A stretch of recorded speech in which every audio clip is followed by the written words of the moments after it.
Évangile selon Marc, chapitre 14. La fête de Pâques et des pains sans levain devait avoir lieu 2 jours après. Les principaux sacrificateurs et les scribes cherchaient les moyens d'arrêter Jésus par ruse et de le faire mourir, car ils disaient que ce ne soit pas pendant la fête, afin qu'il n'y ait pas de tumulte parmi le peuple. Comme Jésus était à Béthanie, dans la maison de Simon le lépreux, une femme entra pendant qu'il se trouvait à table. Elle tenait un vase d'albâtre, qui renfermait un parfum de nard pur de grand prix, et ayant rompu le vase, elle répandit le parfum sur la tête de Jésus. Quelques-uns exprimèrent entre eux leur indignation. « À quoi bon perdre ce parfum? On aurait pu le vendre plus de 300 deniers et les donner aux pauvres. » Et ils s'irritaient contre cette femme. Mais Jésus dit, « Laissez-la. Pourquoi lui faites-vous de la peine? Elle a fait une bonne action à mon égard. Car vous avez toujours les pauvres avec vous, et vous pouvez leur faire du bien quand vous le voulez. Mais vous ne m'avez pas toujours. Elle a fait ce qu'elle a pu. Elle a d'avance embaumé mon cœur pour la sépulture. Je vous le dis en vérité, partout où la bonne nouvelle sera prêchée dans le monde entier, on racontera aussi en mémoire de cette femme ce qu'elle a fait. » Judas Iscariote, l'un des 12, alla vers les principaux sacrificateurs afin de leur livrer Jésus. Après l'avoir entendu, ils furent dans la joie et promirent de lui donner de l'argent. Et Judas cherchait une occasion favorable pour le livrer. Le premier jour des pains sans levain, où l'on immolait la Pâque, les disciples de Jésus lui dirent, « Où veux-tu que nous allions te préparer la Pâque ?» Et il envoya 2 de ses disciples et leur dit, « Allez à la ville, vous rencontrerez un homme portant une cruche d'eau, suivez-le. Quelque part qu'il entre, dites au maître de maison, « Le maître dit, où est le lieu où je mangerai la Pâque avec mes disciples ?» Et il vous montrera une grande chambre haute, meublée et toute prête. C'est là que vous nous préparerez la Pâque. » Les disciples partirent, arrivèrent à la ville et trouvèrent les choses comme il leur avait dit, et ils préparèrent la Pâque. Le soir étant venu, il arriva avec les 12. Pendant qu'ils étaient à table et qu'ils mangeaient, Jésus dit, « Je vous le dis en vérité, l'un de vous qui mange avec moi me livrera. » Ils commencèrent à s'attrister et à lui dire l'un après l'autre, « Est-ce moi ?» Il leur répondit, « C'est l'un des 12 qui met avec moi la main dans le plat. » Le Fils de l'homme s'en va selon ce qui est écrit de lui. Mais malheur à l'homme par qui le Fils de l'homme est livré. Mieux vaudrait pour cet homme qu'il ne fût pas né. Pendant qu'il mangeait, Jésus prit du pain, et après avoir rendu grâce, il le rompit, et le leur donna en disant, « Prenez, ceci est mon corps. » Il prit ensuite une coupe, et après avoir rendu grâce, il la leur donna, et ils en burent tous. Et il leur dit, « Ceci est mon sang, le sang de l'alliance qui est répandu pour plusieurs. Je vous le dis en vérité, je ne boirai plus du fruit de la vigne jusqu'au jour où je le boirai nouveau dans le royaume de Dieu. » Après avoir chanté les cantiques, ils se rendirent à la montagne des Oliviers. Jésus leur dit, « Vous serez tous scandalisés, car il est écrit, « Je frapperai le berger, et les brebis seront dispersées. » Mais après que je serai ressuscité, je vous précéderai en Galilée.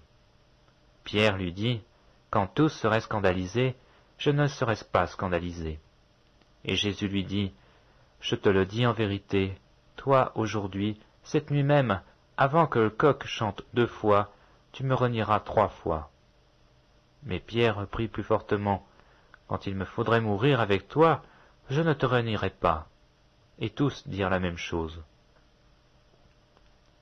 Ils allèrent ensuite dans un lieu appelé Gethsémané. Et Jésus dit à ses disciples, « Asseyez-vous ici pendant que je prierai. » Il prit avec lui Pierre, Jacques et Jean, et il commença à éprouver de la frayeur et des angoisses.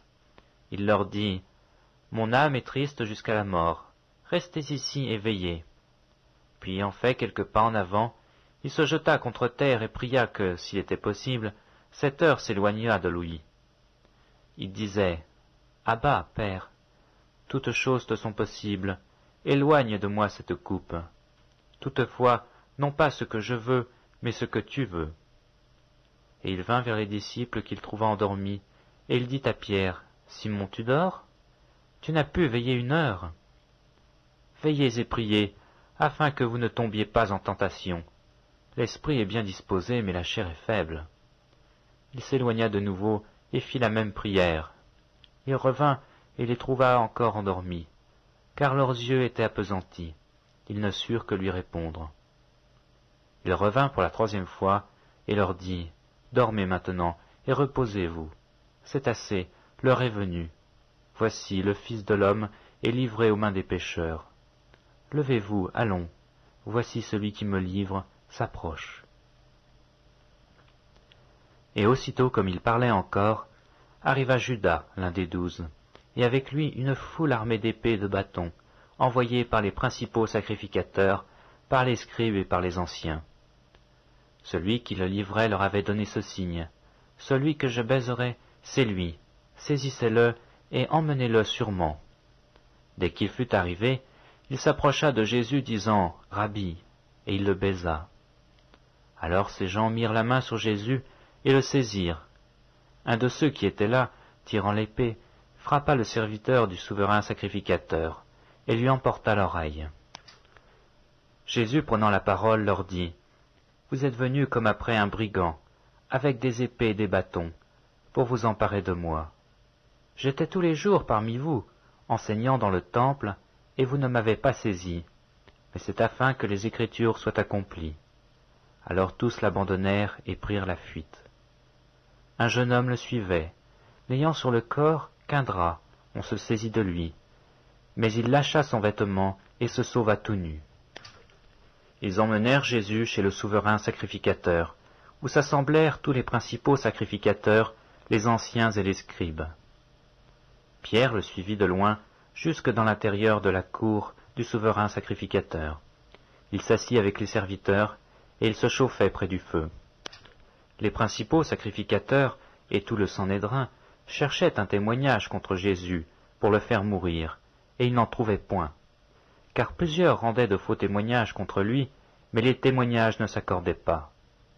Quelques-uns se levèrent et portèrent un faux témoignage contre lui, disant, « Nous l'avons entendu dire, je détruirai ce temple fait de main d'homme, et en 3 jours j'en bâtirai un autre, qui ne sera pas fait de main d'homme. » Même sur ce point-là, leur témoignage ne s'accordait pas.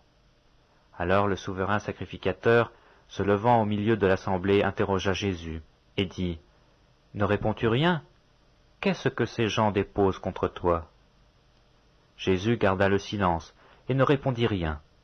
Le souverain sacrificateur l'interrogea de nouveau et lui dit, « Es-tu le Christ, le Fils du Dieu béni ?» Jésus répondit, « Je le suis. Et vous verrez le Fils de l'homme, assis à la droite de la puissance de Dieu, et venant sur les nuées du ciel. » Alors le souverain sacrificateur déchira ses vêtements et dit, « Qu'avons-nous encore besoin de témoins? Vous avez entendu le blasphème? Que vous en semble? » Tous le condamnèrent comme méritant la mort. Et quelques-uns se mirent à cracher sur lui, à lui voiler le visage et à le frapper à coups de poing, en disant, « Devine !» Et les serviteurs le reçurent en lui donnant des soufflets.